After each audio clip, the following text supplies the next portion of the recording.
What was inside this 4,500-year-old pyramid, which stands 480 feet high, that researchers sent a robot with a camera inside just to see?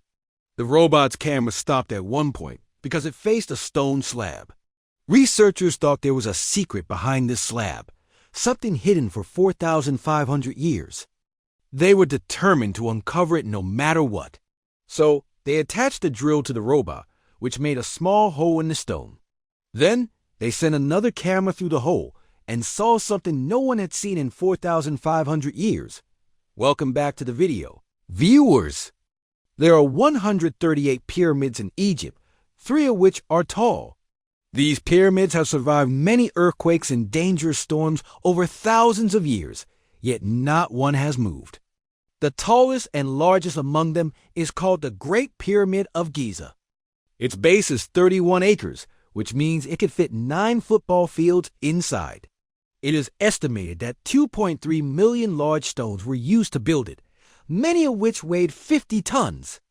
If we calculate its total weight, it's around 6 million tons, which is the same as the weight of 12 Burj Khalifas. But what was the main purpose of building such tall and grand pyramids? Thousands of years ago, when people didn't have tools, how did they level the walls of these pyramids so precisely? How did they cut 50-ton stones into perfect squares and lift them to a height of 480 feet without cranes? And who were the engineers behind their construction, making these pyramids earthquake-proof and setting all their sides at an exact angle of 51.5 degrees? You'll find out all this in today's video. So let's start dot challenge number 1 for centuries. Many research teams have tried to understand how the pyramid was built, how each side was aligned perfectly with north, south, east, and west without a compass. Many experts believe that the builders first found land strong enough to support millions of tons of stone. Then, using circumpolar stars, stars that help find Earth's poles, they marked each side of the pyramid. No compass or any optical tools were used to set the pyramid's direction thousands of years ago. Just a simple method was used, and it worked with no mistakes at all. Challenge number 2, the next big task was making the ground flat. If the land where the pyramid was built wasn't even a little flat, it would have been impossible to put up this huge structure of 2.3 million stones. The engineers back then didn't have modern tools like laser levels or spirit levels. Experts think that they dug trenches around the site and filled them with water. Then they made sure the water level was the same on all sides. Any part of the ground that wasn't matching the water level was cut and made flat with chisels and hammers. Some experts believe they also used a simple tool made of 2 wooden sides with a stone tied to a rope exactly in the middle. If the stone touched the ground and the rope was exactly in the middle, it meant the ground was perfectly flat. Challenge number 3. Now that the directions were set, the site was marked, and the ground was level, it was time to start building. This required millions of tons of big, heavy stones. But they didn't have grinders or jackhammers to cut the stones. Still, they managed to cut and shape 50-ton stones into squares or rectangles. But how did they do it? It was a special plant, probably a type of reed or wood used with abrasives, that helped them cut the stones. Experts believe the chisels used for the pyramid weren't just made of copper, because copper is too soft to cut stone. So they mixed copper with arsenic to make it harder. These copper and arsenic chisels were hit onto the stones with wooden hammers. And after many hours of work, the huge stones were shaped. Challenge number 4, the special kind of stone used. And the pyramid is now called limestone. It was quarried in a city called Tora, which is 250 kilometers away from the Giza construction site. The problem was getting these heavy stones to Giza.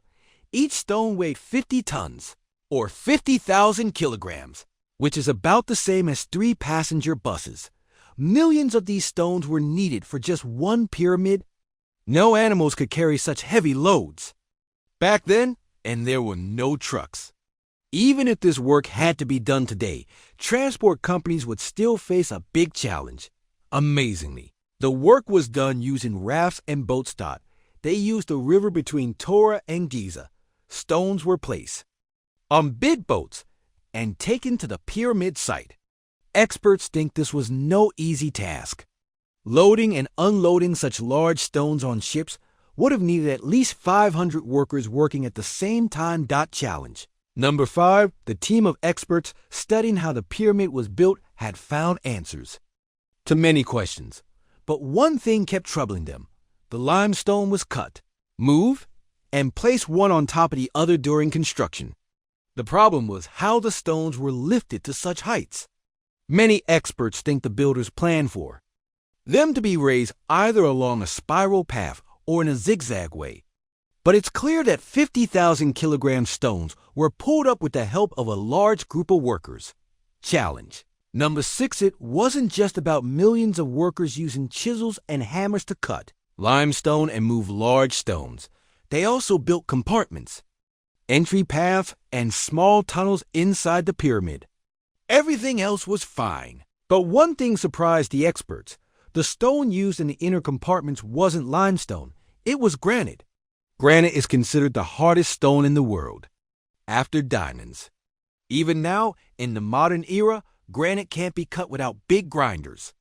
Many experts from around the world visited the pyramid, but no one found any clues about how the Egyptians cut such hard stones so cleanly 4,500 years ago. After many years, experts finally solved this mystery. The Egyptians used a saw with no teeth. Yes, they placed weights on either side of the saw and ran it over the granite, with sand between the stone and the blade. Experts believe it would take 4 months to cut such a large stone using this method. What was the reason the pyramids were built? How many workers were working at the same time to build them? And what did the robot camera see inside the pyramid?